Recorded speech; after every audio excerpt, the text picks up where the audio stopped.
Motorcycle को car बना दूं, खंभे को मैं तार बना दूं, वो तो मोदी जी ने रोज रोक रखा है। नहीं तो पाकिस्तान में भी सरकार बना दूं। पाकिस्तान में भी सरकार बना और क्या, हमने सिर्फ इतना कहा था कि जियो का डेटा और सोनिया का बेटा दोनों खाली मनोरंजन के काम आते हैं। अब उनको बुरा लग गया। और किस काम आ रहे बताओ पब्लिक? कि बच्चों को संस्कार देना है तो मोदी जी वाला देना, ताकि हमेशा माँ के चरणों को छू के कामयाबी पाए। अगर मोबाइल दोगे तो पबजी खेल के पप्पू जी जैसा हो जाएगा। अब अपने ऐठन में रहोगे कि हमको सरकारी नौकरी चाहिए। किस किस को दे? 140 करोड़ तो भरे पड़े हो। किसको किसको सरकारी नौकरी दे भाई? काम करो। आज काम करके टाटा बिरला अंबानी इतने ऊंचे पे बैठे हैं। 12-12 घंटे आप दिन भर फोन चलाते हो। जब तक आपके थोपड़े पे फोन गिरेगा नहीं, आपको नींद नहीं आएगा। और दोष दोगे मोदी को? प्रधानमंत्री तो ठीक 4 बजे उठते, लेकिन देशवासी हमारे 12 बजे उठते, तो कहाँ से विकास होगा बताइए? आज देखो, अभी जब ये नुपुर शर्मा जी कुछ बोली थी तो पूरा 56 देश एक हो गया था, बराबर। अब आज देखिए, एक लड़की का 35 टुकड़े किया जाता है, तब कोई देश इकट्ठा नहीं हो रहा है। कैसा क्यों हो गया वो लड़की के साथ? वो तो भाई पूछने की बात है। मोदी, हाँ, ये 2024 का सेमीफाइनल है। ये जीतने के बाद सीधा 24 में फाइनल है। हाँ। फाइनल में कौन होगा सामने तो 2024 भी मोदी जी रहेंगे। उसके बाद हमारे बुलडोजर बाबा योगी जी, चाय वाले के बाद गाय वाला, चाय वाले के बाद गाय वाला, चाय वाले के बाद गाय वाला। और लाना भी जरूरी है। विपक्ष कहता है मोदी जी 4 बार कपड़े बदलते हैं, तो हमने ही कहा रुको, अभी एक कपड़े वाले को लाएंगे जो साल भर बदलते ही नहीं। तो साल भर बदलते नहीं। अच्छा, ये वो कह रहे हैं कि विपक्ष की तरफ से राहुल गांधी युवा चेहरा है, युवा चेहरा को लाना चाहिए। अब भैया 56 साल की उम्र में अगर युवा बोलते हो तो हमसे बड़ा अंधा तो कोई नहीं है। जो 56 साल की उम्र में भी उनको युवा बोले तो क्या मतलब? हमने सिर्फ इतना कहा था कि जियो का डेटा और सोनिया का बेटा दोनों खाली मनोरंजन के काम आते हैं। अब उनको बुरा लग गया। और किस काम आ रहे बताओ पब्लिक? अभी हमको देखो, आप सोच लीजिए, आप लोग को मालूम है, सबको मालूम है। कह रहे हैं आप उनकी मजाक बनी बनाते हैं। मजाक हम ही नहीं, पूरा देश बनाता है। हम वायरल हो जाते हैं बस। क्यों मजाक बनाते हैं? उनका मजाक के लायक ही हैं वो। अब आज निकले हैं भारत जोड़ने। मैं पूछता हूँ, मेरा भारत बटा ही कब था? अभी हमसे सब कह रहे हैं कि ट्रेन में आके कि जब से मोदी जी की सरकार आई है हमारे देश में हिंदू मुस्लिम ज़्यादा हो रहा है। तो हमने कहा मोदी जी तो हमेशा एक ही बात कहे हैं कि मेरे 140 करोड़ देशवासियों। उस बीच हैदराबाद का एक प्राणी आके कहता है कि मैं 15 करोड़ हूँ। तो बांटने का काम मोदी जी कर रहे हैं कि वो कर रहा है? मुझे बताइए। वो तो हमेशा सबको गिनते हैं। वो तो जातिवाद भी खत्म कर दिए। एक सफाई कर्मचारी का बनारस जाके पैर धो दिए कि बेटा अभी भी सुधर जाओ। लेकिन हम ही लोग की गलती है, हम लोग सुधरते नहीं है। आज कोई भी कार्य करते हैं, मोदी जी तो अपने माँ के चरणों को छूते हैं। मैं तो सबसे अपील करूंगा आपके चैनल के माध्यम से कि बच्चों को संस्कार देना है तो मोदी जी वाला देना, ताकि हमेशा माँ के चरणों को छू के कामयाबी पाए। अगर मोबाइल दोगे तो पबजी खेल के पप्पू जी जैसा हो जाएगा। अच्छा, ये बताइए, आपने कहा कि सबकी बात करते हैं, लेकिन लगातार आरोप यही लगता है कि बीजेपी वाले जो हैं या मोदी जी जो हैं वो हिंदू मुस्लिम की राजनीति करते हैं। इनके पास कोई और मुद्दा नहीं। उन सामने वाले के पास भी क्या मुद्दा है बोलने का? यही तो एक मुद्दा ही बचा है। आज मैं कह रहा हूं कि मोदी जी क्या नहीं किए देश के लिए, मुझे बताइए। 500 साल पुराना हमारा राम मंदिर का मुद्दा था, खत्म कर दिए। हमसे ट्रेन में एक आदमी बोले आपको 15 लाख मिले हैं क्या? मोदी जी का तारीफ करते हो। हमने बोला साहब 4 किस्तों में दिए हैं। पहला 15 लाख उस दिन हमारे खाते में दिए जिस दिन कश्मीर से 370 हटा दिए। दूसरा 15 लाख उस दिन दिए जिस दिन मुसलमान महिलाओं को सम्मान देके 3 तलाक हटाए। तीसरा किस्त उस दिन दिए जब राम मंदिर का शिलान्यास हुआ। और चौथा काशी विश्वनाथ कॉरिडोर भी दिए हमें। ये सब 15 लाख के किस्तों में गिनती करो। और अभी बहुत सारे 15 लाख आने बाकी है, क्योंकि देश में कुछ कानून ऐसे बनाई गई है पिछली सरकारों में कि जो हमें घुट घुट के मार रही है अंदर ही अंदर। उस कानून को हटाने के लिए मोदी जी को पूर्ण बहुमत से गुजरात से जीता हो, सेमीफाइनल जीती रहे, मोदी जी को कोई कहने की बात नहीं। एक नाम आता है केजरीवाल जी का। केजरीवाल नहीं, खुजलीवाल। पूरा नाम बताओ। केजरीवाल जी। हाँ, उनको हमेशा खुजली रहता है। उनको एक ही बात की खुजली है कि मेरी सरकार बनाओ, मैं हर जगह दारू के धंधे करवाऊंगा। आप अपने बच्चों का भविष्य पढ़ा लिखा के आगे बढ़ाओगे कि बेवड़ा बनाओगे? मुझे बताओ। उनके संस्कार देखो। मेट्रो ट्रेन के ऊपर उन्होंने दारू का धंधा खोला है। खोले कि नहीं? आपके न्यूज के माध्यम से आपको मालूम है कि नहीं? मेट्रो स्टेशन पे दारू का अड्डा है या नहीं, मुझे आप बताइए।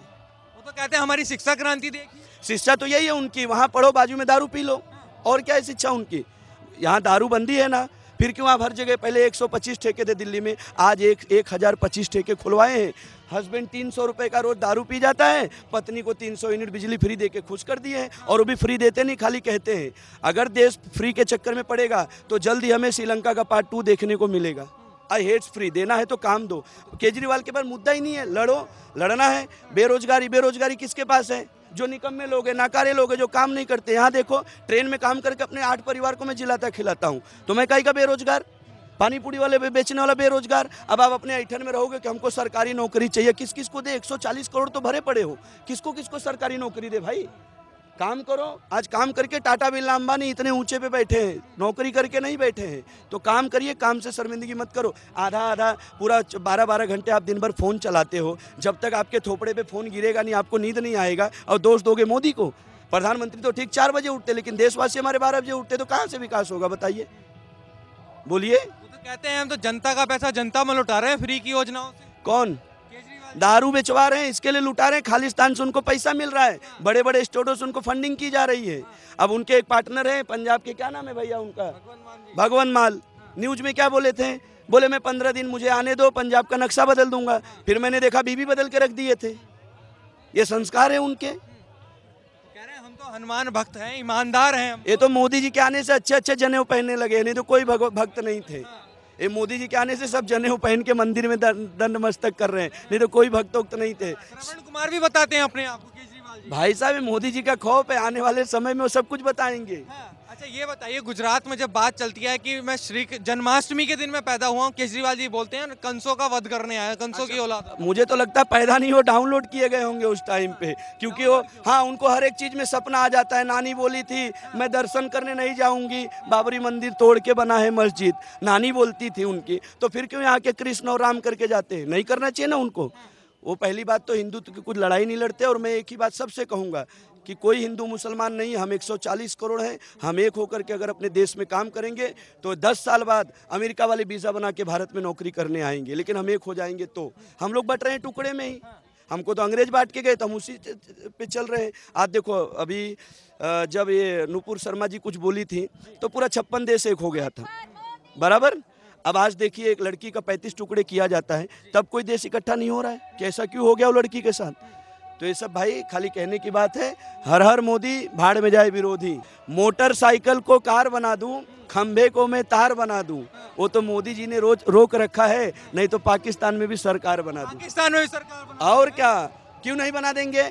पाकिस्तान भी तो अपने देश का हिस्सा है ना यार, क्यों नहीं बनाएंगे? मुझे बोला अखंड भारत में कौन पाकिस्तान भी आता है? 150 प्लस यहाँ आ रहे हैं मोदी जी। अब बाकी का ही प्रवचन देंगे भाई आप थोड़ा। ये भी बड़े जानकार आदमी है। ये भी जानकार। अरे बहुत बड़े बड़े। ट्रेन वाली बताइए वो आपकी। हाँ। ट्रेन वाले में बस कुछ नहीं भाई, मैंने इतना कहा नेता हो तो मोदी जैसा, मुलायम तो तकिया भी होता है। मैंने तकिए को टारगेट किया पर कोई और बुरा मान गया था। राहुल गांधी जी को बहुत टारगेट किया। राहुल गांधी जी तो लोही मत, पता नहीं गांधी है कि नहीं मुझे नहीं मालूम, इतिहास खोलो तो मालूम पड़ेगा। आप बताइए, बड़ा माहौल बन रहा है मोदी जी का। है जो भरा नहीं निज भावों से बहती जिसमें रसधार नहीं, वो हृदय नहीं है पत्थर है जिसमें स्वदेश का प्यार नहीं।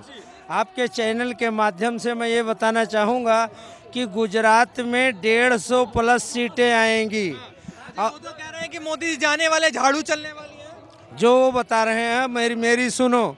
और 2024 की भी भविष्यवाणी कर दूं, मैं ब्राह्मण हूँ, भविष्यवाणी कर दूं कि 364 प्लस सीटें आएंगी, 2/3 बहुमत आएगा। ये जनता ने मन बना लिया है कि इस बार प्रधानमंत्री को हम 2/3 बहुमत देंगे तो संविधान तक संशोधन होगा। अभी बड़े कार्य इस देश में बाकी हैं। जब हमारा देश आज़ाद हुआ था तो हमारी आबादी थी 30 करोड़, इस समय हमारी आबादी है 140 करोड़। इसलिए 2024 में आपके चैनल के माध्यम से पूरे देश की जनता से अपील करूंगा कि 364 प्लस सीटें एक बार दो प्रधानमंत्री को, संसद में 2/3 बहुमत, इस पे चर्चा होगी। हार जीत की तो जीत तो सुनिश्चित है, पक्की है, ये तो बिल्कुल पक्की है। आप 2024 की भविष्यवाणी कर रहे हैं, विपक्ष वाले भी कर रहे हैं कि मोदी जी जाने वाले हैं 2024 में। 2024 में आएंगे 364 प्लस, उसके बाद 29 में तुरंत योगी बाबा संभाल लेंगे वो गद्दी। तो कह रहे हैं 2024 में राहुल गांधी सपना देख रहे हैं। ये सब कहने की बात है, देश का युवा जाग चुका है और वो देश पहले बन जाता है जिसका राष्ट्र का युवा जाग जाता है। जिस देश का युवा और कर्मठशील व्यक्ति जाग गया हो, हम मोदी जी और योगी जी के उसमें विश्व गुरु बनेंगे। भारत विश्व गुरु बनेगा, भारत विश्व गुरु बनेगा, विश्व गुरु बनेगा। पूरी दुनिया में भारत विश्व गुरु बनेगा। नरेंद्र मोदी और योगी आदित्यनाथ के मार्गदर्शन में ये 21वीं सदी हमारी है। जैसे 20वीं अमेरिका की थी, 21वीं सदी ही भारत की है। बोलो भारत माता की जय।